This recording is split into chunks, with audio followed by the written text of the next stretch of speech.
Hello everyone, this is doctor S के सिंह और हमारे साथ हैं ऋतिक सोनी जो राजस्थान से हैं।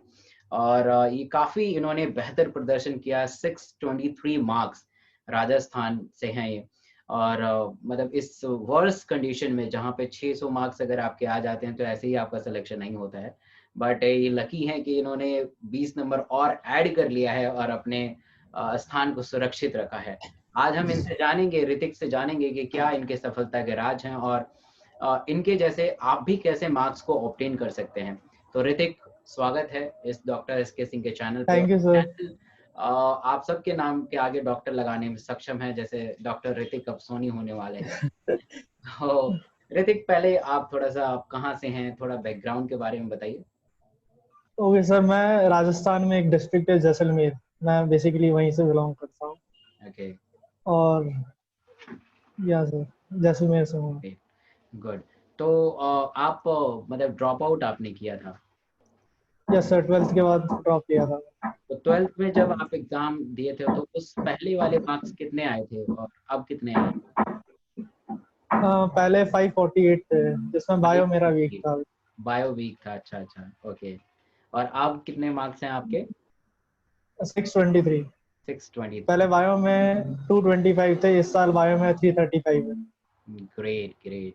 हम लोग देख पा रहे हैं यहाँ पे आपका स्कोर कार्ड, जो कि मतलब कि आपके बायो में 98.82% आई है और फिजिक्स में 99.32 और केमिस्ट्री में 97.52, जो काफ़ी कमाल का है, मतलब मज़ा ही आ गया।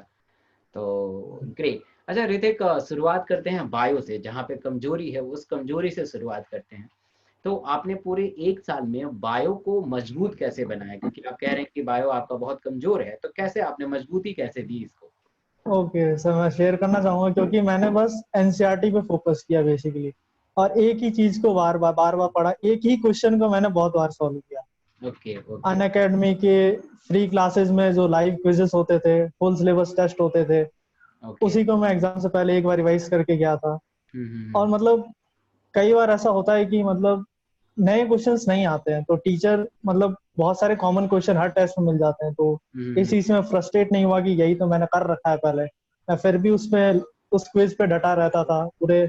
जब तक फुल सिलेबस टेस्ट चलता रहता तब तक मैं उस पर लगा रहता था। भले वो क्वेश्चन मैंने पहले कर रखा हो, फिर भी मुझे मतलब मैं बिना सॉल्व किए टिक मार दूंगा, लेकिन फिर भी मैं उसको अटेंड करता था। Great great. मतलब बेसिकली आप उसी चीज को बार बार दोहराते थे, क्योंकि हाँ दोहराने से ही सफलता मिलती है, रिवीजन ही सफलता की कुंजी है और इसमें कोई दो राय नहीं है। Great, that's a great.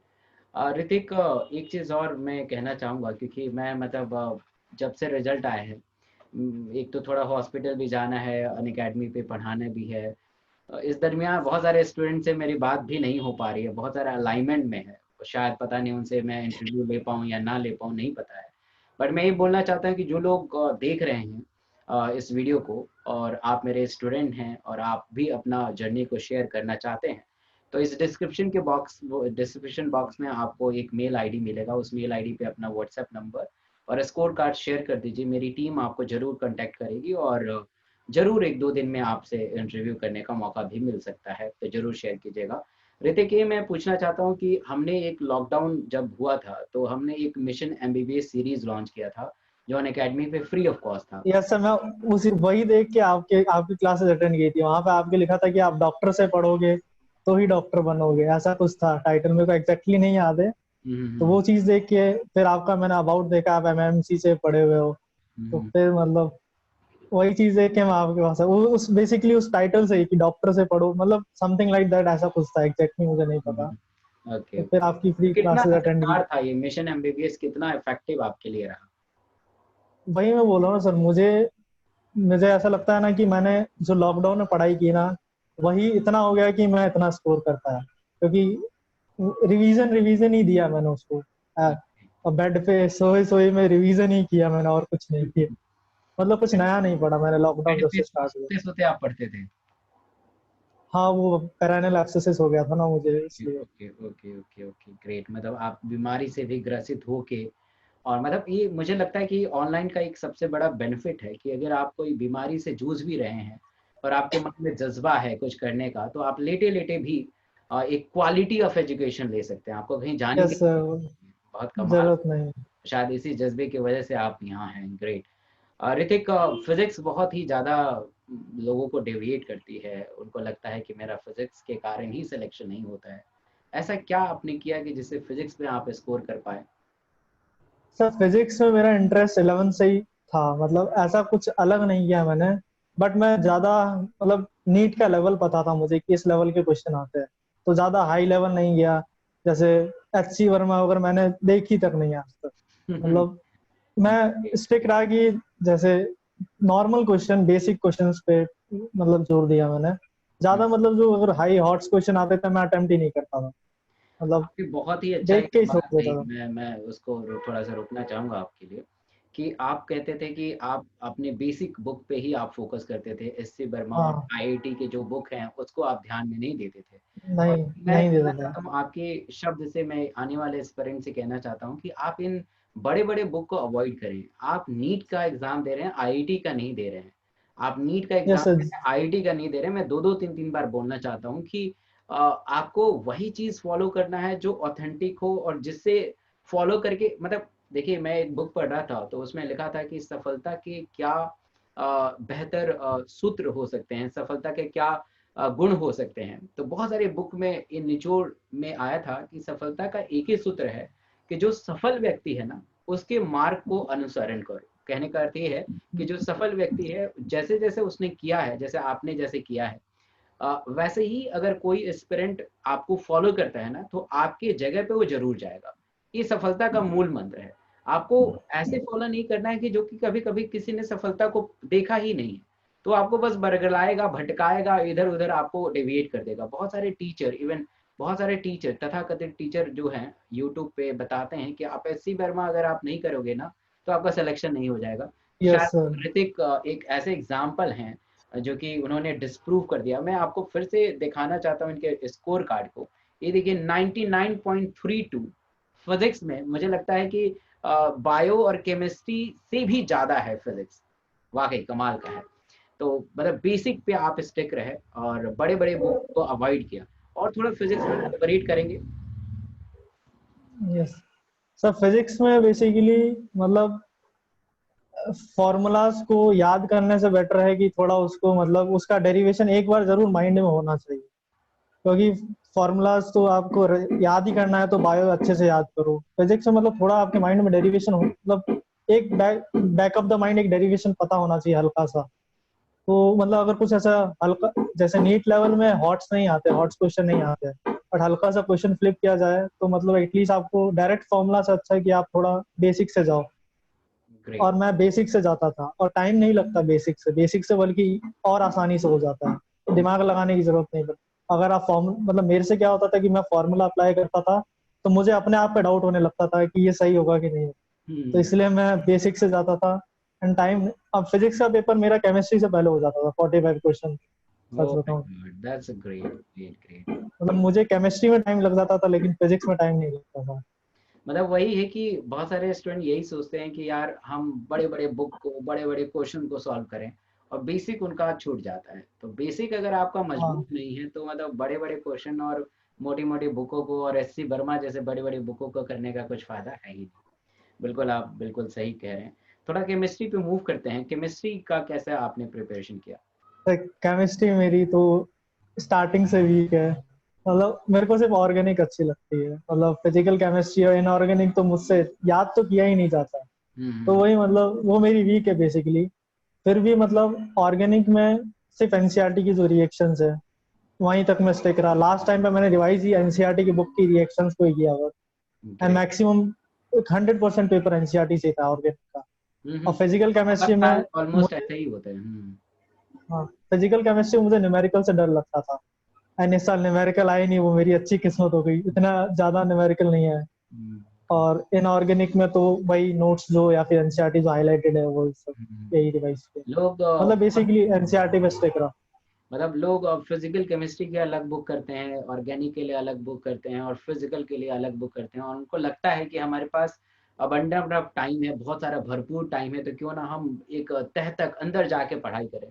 तो मैं उनसे कहना चाहता हूँ कि आप अंदर जाके पढ़ तो लोगे, सीख तो लोगे, बट बहुत सारी चीज़ आप मिस कर दोगे। आपको पीएचडी केमिस्ट्री में नहीं करना, आपको नीट को नहीं क्रैक करना है, उसको समझना पड़ेगा इस चीज़ों को।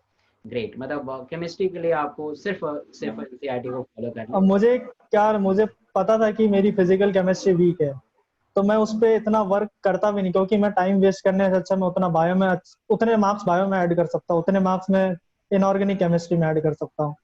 तो ग्रेट। जो वीक है उस पे मैंने लास्ट टाइम पे इतना वर्क भी नहीं किया। जो हो गया सो हो गया, फिजिकल केमिस्ट्री में जितना आता है सो आता है। आपने बस ये उसकी बात जो मतलब कही है शायद मैं अब अपनी स्ट्रैटेजी में ज़रूर शामिल करूँगा, क्योंकि अगर आपको कोई भी सब्जेक्ट को स्ट्रॉन्ग करना है तो अभी टाइम है, बट जब लास्ट के 1-2 महीने बच जाते हैं तो उसमें आप अपने सब्जेक्ट को स्ट्रॉन्ग नहीं कर सकते हो, जो स्ट्रॉन्ग है उसको और ज़्यादा स्ट्रॉन्ग किया। और स्ट्रॉन्ग कर।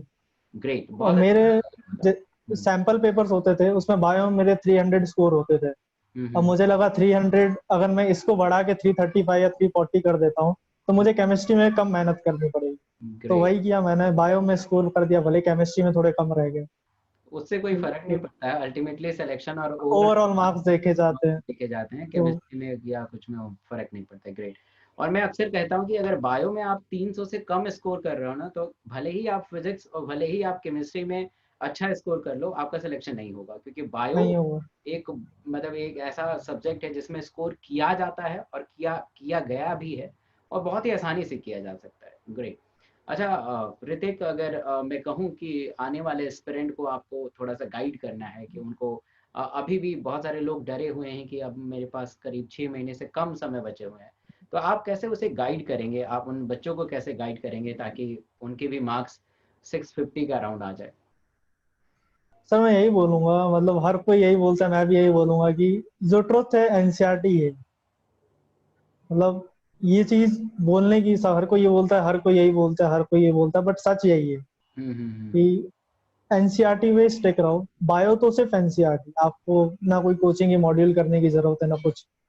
मतलब अगर कुछ आपको लगता है एक्स्ट्रा तो आप वहीं पे एनसीईआरटी में लिख लो, ताकि लास्ट में रिवाइज़ कर सकते हैं। हाँ, करने में आसानी हो। ये नहीं कि आप मॉड्यूल्स खोलने बैठ गए, कुछ अलग मटेरियल लेने बैठ गए, ये सब का टाइम नहीं होता है। ग्रेट, एंड ग्रेट, फिजिक्स में मैंने आपको बताया बेसिक से करो, मतलब इतना ज्यादा एचसी वर्मा, डीसी पांडे ये सब लगाने की जरूरत नहीं है उसमें। तो ग्रेट। बेसिक से पढ़ो। एंड केमिस्ट्री में ऑर्गेनिक इनऑर्गेनिक कंप्लीटली एनसीईआरटी से। हुँ, फिजिकल केमिस्ट्री के न्यूमेरिकल्स की प्रैक्टिस अगर आपका स्ट्रांग है तो उसको स्ट्रांग करो, क्योंकि फिजिकल केमिस्ट्री में न्यूमेरिकल्स पूछे जाते हैं, वहाँ थ्योरी वाले क्वेश्चन बहुत कम आते बहुत बढ़िया। तो ग्रेट, आपने बहुत ही अच्छा मतलब लोगों को बताया, समझाया, वाक़ई कमाल का है। ऋतिक, ड्रीम कॉलेज कौन-सा है आपका? हैं। सर ड्रीम तो था, वो शायद मिलेगा, लेकिन चलिए, जो भी मिले मतलब आप वहाँ से अच्छे से पढ़ाई करें। कॉलेज थोड़ा बहुत मायने रखता है, बट आप प्रोफ़ेशनल कॉलेजेस में जा रहे हैं, प्रोफ़ेशनल डिग्री में जा रहे हैं। ये एमएससी, बीएससी नहीं है, तो आप प्रोफ़ेशनल चीज़ें में जा रहे हैं, तो उसमें आपको clinical skill is very important. तो डॉक्टर, कौन-सा डॉक्टर बनना चाहते हैं आप? सर मैंने सोचा था 10th जब मैंने 11th ली थी तो न्यूरोलॉजिस्ट बनने का। ओके, तो ग्रेट। वही अभी तक तो माइंड में वही चल रहा है, बाकी आगे क्या होता है देखते हैं। चलो बढ़िया है, न्यूरोलॉजिस्ट बने। All the very best Hrithik. Thank you so much. आपने बहुत ही अच्छा आज बताया, जो आने वाले एस्पिरेंट को काफ़ी फ़ायदा मिलेगा। Thank you so much Hrithik, thank you. Thank you sir. चलो ओके, तो Hrithik thank you so much. Sir मतलब मेरे को तो जो लाइव क्लासेज अन अकेडमी वो भी वर्चुअल लगता था, कि मतलब मुझे सर से बात करनी है एक बार, तो मतलब बात करनी है। और लाइव में इतने सारे बच्चे होते थे तो आप मेरा मैसेज देख भी नहीं पाते होंगे, मैं लिखता भी था बहुत सारे मैसेजेस। पता तो नहीं चल पाता था, इतने सारे मैसेज अभी भी आते हैं, पता नहीं चल पाता था। चलो बढ़िया है। Yes sir. हम्म, और तो वही अभी बात हुई आपसे, मतलब मेरे को ये लाइव लग रहा है, वो सब मुझे लाइव लगता भी नहीं था। चलो बहुत बढ़िया है। मैंने उस समय हमने एक स्लोगन भी चलाया था, शायद आप रेगुलर थे ही थे, कि इस बार 2000 बच्चों के साथ इंटरव्यू करना है, एक मास इंटरव्यू करना है। कोरोना की वजह से तो सबको नहीं बुला पाए, मुझे लगा कि शायद नहीं तो सबको बुलाते हैं। मतलब इतना ज़्यादा इस बार सिलेक्शन हुआ है, मतलब मैंने एक बार डाटा भी शेयर किया था यूट्यूब पे, तो बहुत बार सिलेक्शन, बहुत ज़्यादा इस बार सिलेक्शन हुआ है, वर्स्ट कंडीशन में भी। वाकई कमाल का वो सीरीज़ था, और ऐसा सीरीज़ फिर से चल रहा है अनअकैडमी पे, तो अगर आप सक्षम नहीं है तो आके पढ़िए, और अपने सफलता को आयाम दीजिए। यस चलिए सर। Hrithik, thank you